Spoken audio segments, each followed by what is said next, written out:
বোতলের ছিপির নিচে এই রিংটা কেন থাকে সেটা কি আপনি জানেন? কখনো এমন কোনো প্লেনের কথা শুনেছেন যেটা 2017 সালে টেক অফ হয়েছিল কিন্তু ল্যান্ড করেছিল 2016 সালে? কিন্তু এটা কিভাবে সম্ভব? সিনেমায় ট্রেনের দৃশ্যগুলো কিভাবে শ্যুট করা হয় সেটা কি দেখেছেন? সেটা কি আপনি জানেন? বন্ধুরা, এরকমই সব রোমাঞ্চকর ফ্যাক্ট সম্পর্কে জানার জন্য ভিডিওটা শেষ পর্যন্ত অবশ্যই দেখুন। তাহলে চলুন শুরু করা যাক। নাম্বার 1, আপনাদের মধ্যে অনেকেই নিশ্চয়ই বাইকের ইঞ্জিন দেখেছেন, কিন্তু আপনারা কি জানেন কর্মরত অবস্থায় বাইকের ইঞ্জিনের ভিতরটা ঠিক কেমন দেখায়? এই দেখুন, এটা হলো একটা বাইকের ইঞ্জিন। এটা একদম ট্রান্সপারেন্ট হয়। বাইকের ইঞ্জিন এবং পেট্রোল কিভাবে কাজ করে সেটা স্পষ্ট বোঝা যাচ্ছে। এই দৃশ্যটা দেখতে কিন্তু ভীষণই স্যাটিসফাইং লাগে, তাই না? এরকম দৃশ্য কি আপনি আগে কখনো দেখেছেন? সেটা অবশ্যই আমাকে কমেন্ট করে জানান। নাম্বার 2, আপনারা কি জানেন পান্ডা হলো সবথেকে হেল্পফুল প্রাণী? হ্যাঁ বন্ধুরা, যেখানে বেশ কিছু কুকুর, বিড়াল অথবা অন্য প্রাণীরা একত্রিত হলেই ঝগড়া শুরু করে দেয়, সেখানে পান্ডা একে অপরকে সাহায্য করে। স্ক্রিনে দেয়া ছবিটা দেখুন, তাহলেই বিষয়টা আপনাদের কাছে স্পষ্ট হয়ে যাবে। দেখলেন তো কিভাবে একটা পান্ডা আরেকটা পান্ডাকে উপরে ওঠার জন্য সাহায্য করছে। নাম্বার 3, আমাদের মস্তিষ্কের মধ্যে বিপদ সম্পর্কে অনুমান করার একটা বিশেষ ক্ষমতা আছে। তাই কখনো যদি কোনো মানুষকে দেখে আপনার মনে হয় যে সেই ব্যক্তি বিপজ্জনক হতে পারে, তাহলে আপনার নিজের মস্তিষ্কের অনুমানকে গুরুত্ব দেওয়া উচিত। তার 90% ক্ষেত্রে গাট ফিলিং সত্যি প্রমাণিত হয়। এটা কিন্তু বাচ্চাদের ক্ষেত্রেও প্রযোজ্য। নাম্বার 4, যখন ডলফিন জন্মায় তাদের শরীরে 38% লোম থাকে, কিন্তু একটু বড় হওয়ার সঙ্গে সঙ্গে সেই লোমগুলো ঝরে যায়। জন্মানোর প্রায় 3 সপ্তাহ পরে তাদের শরীরে একটাও লোম থাকে না। আসলে তাদের যাতে সাঁতার কাটতে কোনো সমস্যা না হয় সেই জন্য লোমগুলো ঝরে যায়। অদ্ভুতভাবে একবার লোমগুলো ঝরে যাওয়ার পর আর কখনো তাদের শরীরে লোম ওঠে না। নাম্বার 5, আজ পর্যন্ত আপনারা অনেক ধরনের পারফিউম ব্যবহার করেছেন, অনেক ধরনের পারফিউমের কথা শুনেছেন, কিন্তু আপনারা কি ফোর্ড কোম্পানির তৈরি মাকিউ পারফিউমের কথা শুনেছেন, যার গন্ধটা একেবারে পেট্রোলের মতো? হ্যাঁ বন্ধুরা, যারা ইলেকট্রিক গাড়ি চালায় কিন্তু পেট্রোলের গন্ধ মিস করে, তাদের জন্য এই পারফিউমটা তৈরি করা হয়েছে। নাম্বার 6, আপনারা কি জানেন 1986 সালে একটা ড্রিঙ্কিং গোট টেক্সাসের একটা ছোট শহরের মেয়র হিসেবে নির্বাচিত হয়েছিল? হ্যাঁ বন্ধুরা, আপনারা ঠিকই শুনেছেন। প্রথম সবার মনে এই প্রশ্নটা উঠছিল যে একটা নেশাখোর ছাগলকে কী কারণে মেয়র বানানো হলো। তারপর জানা যায় যে সেই ছাগলটাকে সেখানকার মানুষ খুব ভালোবাসত, এবং যেহেতু সেই ছাগলটা অ্যালকোহল পান করত, তাই তাকে মেয়র বানানো হয়েছিল, যাতে তারা পর্যটকদের আকর্ষণ করতে পারে। অদ্ভুতভাবে তাদের এই স্কিমটা কাজেও এসেছিল, এবং অনেক পর্যটক শুধুমাত্র এই ছাগলটাকেই দেখতে সেখানে যেত এবং তার জন্য অ্যালকোহল সঙ্গে নিয়ে যেত। নাম্বার 7, এই ছবিটা দেখে আপনাদের নিশ্চয়ই চোখ ধাঁধিয়ে যাচ্ছে। এটা কততলা বাস সেটা ঠিক বুঝতে পারছেন না, তাই তো? আসলে এটা একতলা বাস। পেছনে একই রঙের এবং একই ধরনের বিশাল বড় একটা বিল্ডিং আছে।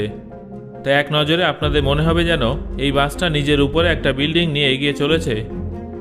নাম্বার 8, আমি যদি আপনাদের বলি যে এমন একটা প্লেন ছিল যেটা 2017 সালে টেক অফ করেছিল কিন্তু 2016 সালে ল্যান্ড করেছিল, তাহলে কি আপনারা আমার কথায় বিশ্বাস করবেন? এটা কিন্তু একদম সত্যি ঘটনা। 2017 সালের 1 জানুয়ারি UN 980 ফ্লাইটটি সাংহাই শহর থেকে রওনা দিয়েছিল, কিন্তু অদ্ভুতভাবে সান ফ্রান্সিসকোতে ল্যান্ড করেছিল 2016 সালের 31 ডিসেম্বর। আসলে পৃথিবীর বিভিন্ন দেশ আলাদা আলাদা টাইম জোনে অবস্থান করার কারণে সান ফ্রান্সিসকোতে সেই সময় 31 ডিসেম্বরের রাত ছিল। তাই সেই প্লেনটা 1 জানুয়ারি রওনা দিলেও ল্যান্ড করেছিল 31 ডিসেম্বর। নাম্বার 9, সিনেমায় ট্রেনের দৃশ্যগুলো দেখতে তো বেশ ভালোই লাগে, কিন্তু সেগুলো কিভাবে শ্যুট করা হয় সেটা কি আপনারা জানেন? সেগুলো কি আসল হয়? এর উত্তর হলো না। রিয়েল প্ল্যাটফর্মে শ্যুট করতে গেলে সমস্ত কিছু ফাঁকা করতে হবে, যার ফলে যাত্রীদের অনেক সমস্যা হবে। এছাড়াও চলন্ত ট্রেনে শ্যুট করা অনেক ঝুঁকিপূর্ণ একটা ব্যাপার। সেই জন্য সিনেমায় যে সমস্ত ট্রেনের দৃশ্য দেখানো হয় সেগুলো CGI এর সাহায্যে বানানো হয়, অথবা একটা আসল স্টেশনের মতো একটা ফেক স্টেশন বানানো হয়, যেখানে একটা বগিযুক্ত নকল ট্রেন থাকে যার মধ্যে বাসের টায়ার লাগানো হয়। এটা শোনার পর আপনাদের মনে হতে পারে যে 1 মিনিটের একটা দৃশ্যের জন্য একটা গোটা স্টেশন বানানো তো অনেক খরচ সাপেক্ষ একটা ব্যাপার, এবং এইভাবে তো অনেক টাকা অপচয় হয়।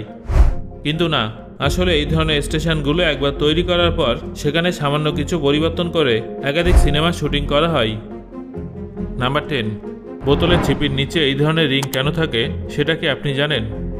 অনেকের ধারণা যে এটা এমনি এমনি বানানো হয়, তবে এটা ভুল ধারণা। কোম্পানি কখনো শুধু শুধু প্লাস্টিক অপচয় করবে না, কারণ এরকম দুটো রিং দিয়ে তারা একটা ছিপি তৈরি করতে পারবে। আসলে এই রিংটার মূলত দুটো কাজ আছে।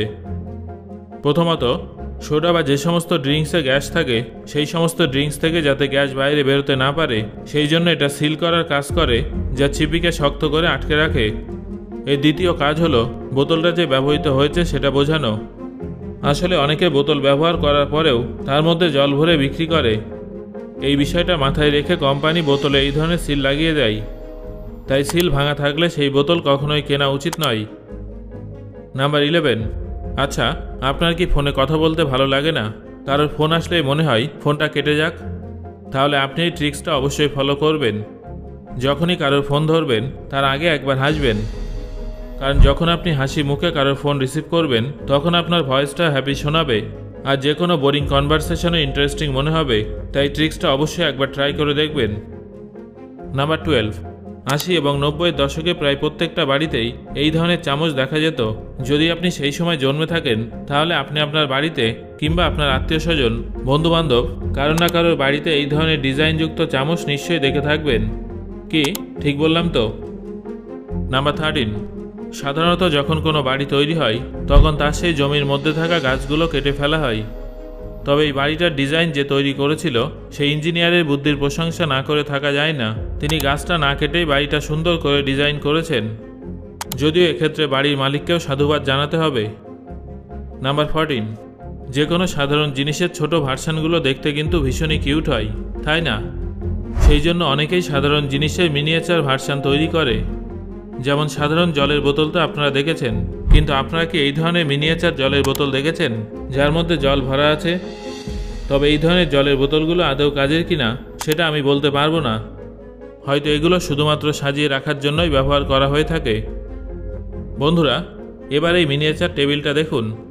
এর মধ্যে অনেকগুলো ছোট ছোট জিনিস আছে। এই ড্রয়ারগুলো কিন্তু খোলা যায়। এই ছোট ছোট দেশলাই বক্সগুলোর ভিতরে কিন্তু সত্যিকারের দেশলাই কাঠি আছে। বন্ধুরা, ফুচকা তো আপনারা প্রায় সবাই খেয়েছেন, কিন্তু আপনারা কি কখনো এই ধরনের মিনিয়েচার ফুচকা খেয়েছেন? এবার এই ক্যামেরাটার দিকে তাকান। এটা হলো পৃথিবীর সবথেকে ছোট ক্যামেরা। অবাক করা ব্যাপার হলো এর সাহায্যে ছবিও তোলা যায় এবং ভিডিও করা যায়। নাম্বার 15। যদি আপনি কানাডার কোনো লটারি প্রতিযোগিতায় অংশগ্রহণ করতে চান তাহলে তার জন্য আপনাকে অঙ্কের একটা প্রশ্নের উত্তর দিতে হবে। তারপরই আপনি সেই প্রতিযোগিতায় অংশগ্রহণ করতে পারবেন। এমনকি যদি আপনি সেই প্রতিযোগিতায় জিতেও যান তারপরেও কিন্তু আপনাকে অঙ্কের কোনো প্রশ্ন জিজ্ঞাসা করা হতে পারে। যদি আপনি ভুল উত্তর দেন তাহলে আপনি লটারিতে পাওয়া টাকা আর পাবেন না। নাম্বার 16।